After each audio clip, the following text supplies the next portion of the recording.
دیکھیے اس میں دو قسم ہے. عام جو وہابی دیوبندی جو خود اپنی کتابوں سے واقف نہیں، ٹھیک ہے نا، تو وہ کفار کے زمرے میں نہیں آئیں گے جب تک ان پر وہ عبارت پیش نہ کی جائے. جہاں بھی ہمارے علماء نے تکفیر کی ہے بڑی احتیاط برتی کہ تکفیر اس کی کہ جس میں حضور علیہ الصلوۃ والسلام کی توہین ہے وہ اسے دکھایا جائے، اور دکھانے کے بعد بھی وہ اس کو نہیں مانتا. اور کیا بولی ہے آج کل، ہم نے تو اس کا عوام کو سمجھانے کے لیے بڑا آسان قسم کھال نکالا ہے. ارے صاحب وہ تو اتنے بڑے عالم تھے، وہ تو ایسا کہہ نہیں سکتے، وہ تو اس سے مراد یہ نہیں. ارے بھائی کیا چینی زبان میں لکھا ہے، جاپانی میں لکھا ہے، فرانسیسی میں لکھا ہے، اردو کی عبارت جس میں حضور علیہ الصلوۃ والسلام کی توہین. کہتے نہیں صاحب وہ بہت معتبر آدمی تھے، ایسا کہہ نہیں سکتے. مسئلہ اس کو ہم مثال سے دیں. ایک صاحب لاہور میں رہتے تھے، ان کی بیگم رہتی تھی کراچی میں. کراچی سے کسی نے لاہور میں خط لکھ دیا، بڑے معتبر دوست تھے، کہ آپ کی بیوی بیوہ ہو گئی. وہ خط پڑھ کے رونے لگے. نہیں سمجھے شاید آپ سمجھے کہ شوہر جو ہے وہ خط پڑھ کے رونے لگے.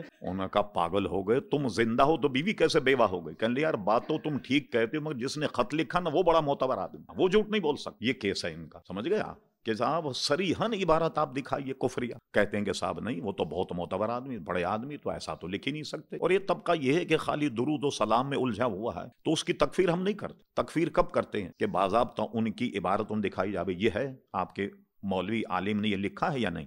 کہیں گے جی ہاں یہ ہے. اب دکھانے کے بعد وہ اس میں تردد کرے اور کفر ہو صریحاً حضور علیہ السلام کی توہین، ایسا آدمی دائرہ اسلام سے خارج ہے. لیکن اب یہ درمیانی مسئلہ ہے، گلابی وہابی ہے یا گلابی دیوبندی ہے، اس کو عقیدے کا اس کا پتہ نہیں، مگر میلاد کی اس کی وغیرہ مخالفت تو کرتا ہے نا. تو آدمی تو شبہ کی چیزوں سے بچتا ہے. آپ بازار میں جائیں، جاپانی کیٹی لینی ہو تو 10 دفعے آپ اس کو گھس کے دیکھتے ہیں کہ جاپانی ہے یا پاکستانی تو نہیں ہے. کوئی خواتین ہماری دال چاول لینے جائیں تو اس کو بھی ہاتھ میں دیکھتی ہیں کہ بھئی یہ کوئی بہت پرانی تو نہیں، کیڑا ویڑا تو نہیں لگا ہوا.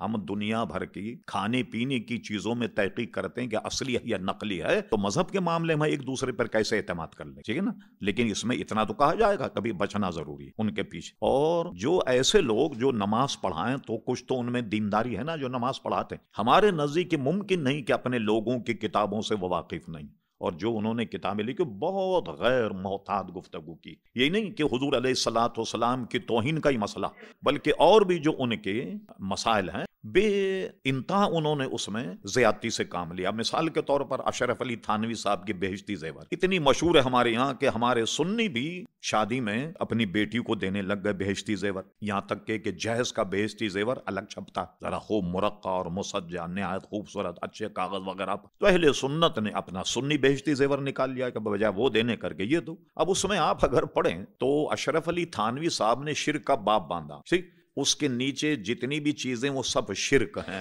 صحرا باندھنے کو بھی شرک لکھا. اب آپ بتائیے کہ صحرا باندھنا جو ہے وہ بھی شرک. ارے بھائی کیا اللہ کے صحرا باندھا جاتا ہے؟ معاذ اللہ، جو بندے کے باندھنا شرک. بھائی شرک تو وہ ہوگا جو معاملہ اللہ سے کیا جائے، وہ بندے کے ساتھ کیا جائے، شرک تو وہ ہوگا. تو اشرف علی تھانوی صاحب نے بہشتی زیور میں صحرا باندھنے کو بھی شرک لکھا. اب میں خالی بات سمجھانے کے لیے کچھ ہم لوگوں نے ایسے ذہنی طور پر کچھ مسائل ایسے رکھے جس سے آدمی جو ہے وہ ذرا ہمارے مقدمے کو آسانی سے سمجھ لے. اس لیے کہ عوام کو سمجھانا ہو تو علماء کو تو نہیں سمجھانا ہو. تو وہ کہتے ہیں کہ کوئی، اب تو خیر رواج ہی ختم ہو گیا، کوئی صاحب دولہا صحرا باندھ کر کے جب آئے تو قاضی صاحب تھے بد مذہب کوئی، انہوں نے کہا توبہ توبہ توبہ یہ شرک ہے. کیا حضور علیہ السلام نے صحرا باندھا؟ کیا صدیق اکبر نے صحرا باندھا؟ کیا خلفاء راشدین نے صحرا باندھا؟ یا امام اعظم نے صحرا باندھا؟ اتارو اس کو. دولہا بڑا ہوشیار، اس نے صحرا اتار دی. اب انہوں نے نکاح پڑھایا. نکاح پڑھانے کے بعد دولہے کے ابا نے جیب میں سے نکال کر کڑک کڑک نوٹ 1000 گن کے جب قاضی کے ہاتھ میں رکھے، دولہے نے قاضی کا ہاتھ پکڑ لیا.